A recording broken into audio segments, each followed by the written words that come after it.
కేంద్ర మంత్రి సిఆర్ పాటిల్ వ్యాఖ్యలను మాజీ మంత్రి హరీష్ రావు ఖండించారు. కేంద్ర మంత్రి అవగాహన రాహిత్యంతో మాట్లాడుతున్నారని అన్నారు. సిఆర్ పాటిల్ ఒకసారి రాష్ట్రానికి వస్తే కాళేశ్వరం ప్రాజెక్టు ప్రయోజనాలను దగ్గరుండి చూపిస్తామన్నారు హరీష్ రావు.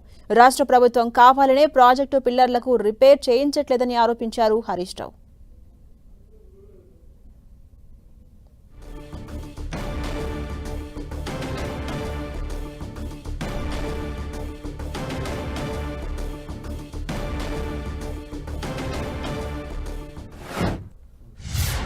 గడ్కరీ గారు చెప్పింది నిజమా?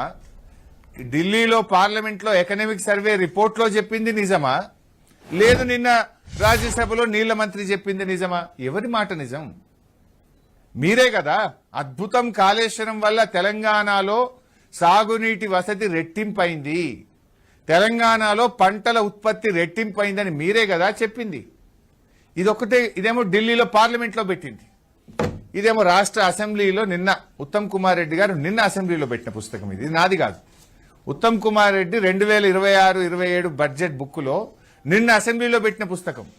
ఆయన గారు ఏం చెప్తారంటే, నిన్నేమంటాడు రేవంత్ రెడ్డి గాని సిఆర్ పాటిల్ 1,00,000 కోట్లు కొట్టుకపోయింది, ఖర్చు పెట్టింది 90,000 కోట్లు అయితే 1,00,000 కోట్లు కొట్టుకపోయింది అంటారు. మరి 1,00,000 కోట్లు కొట్టుకపోతే ఉత్తమ్ కుమార్ రెడ్డి గారు ఏమంటారు, ఇంట్లో 2024-25లో కాళేశ్వరం ప్రాజెక్టులో ఇప్పుడు బారుతున్న లక్షల ఎకరాలకు అదనంగా 24-25లో 3,000 ఎకరాలు కొత్తగా పారకం పెరిగింది, 25-26లో 5,000 ఎకరాలు కొత్త ఆయకట్టు సాగులోకి తెచ్చాము అని నీళ్ల మంత్రి ఉత్తమ్ కుమార్ రెడ్డి సభలో పెట్టిన నివేదిక.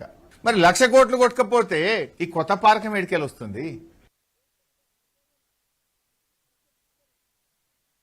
గడ్కరీ గారు చెప్పింది నిజమా?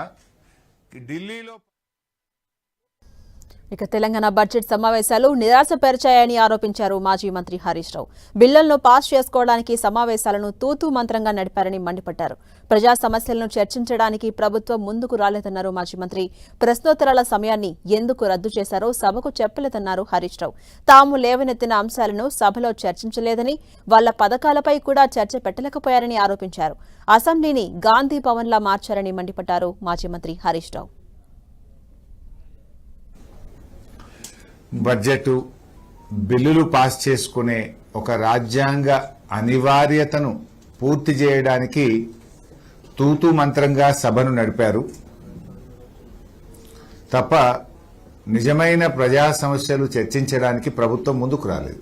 వాళ్ళు ఒక్క స్కీమ్ మీద, ఒక్క ఫ్లాగ్షిప్ ప్రోగ్రామ్ మీద కూడా ప్రభుత్వం కూడా చర్చకు పెట్టలేదు. అంటే వాళ్ళు చేసిందేమి లేదు గనక, అంతా అరకొరగా ఆగమాగం చేసింది గనక కనీసం వాళ్ళ కార్యక్రమాల మీద కూడా చర్చ పెట్టడానికి ప్రభుత్వం సాహసించలేకపోయింది. ముఖ్యమంత్రి గారైతే ఈ శాసనసభలో తొండల భాష, కండల భాష దీన్ని వాడుకునేందుకు ఉపయోగించుకున్నారు తప్ప ప్రజా సమస్యల మీద, ప్రతిపక్షాలు అడిగిన సమస్యల మీద ఒక్క దాని మీద కూడా సూటిగా సమాధానం చెప్పలేదు. Always diversion politics. కత్తుల కోలాటంలో తలలు తీసేస్తామని ఒక శాసనసభ్యుడు అసెంబ్లీలో మాట్లాడితే అది శాసనసభన? దాన్ని ఎందుకో ఎథిక్స్ కమిటీకి రెఫర్ చేయవు?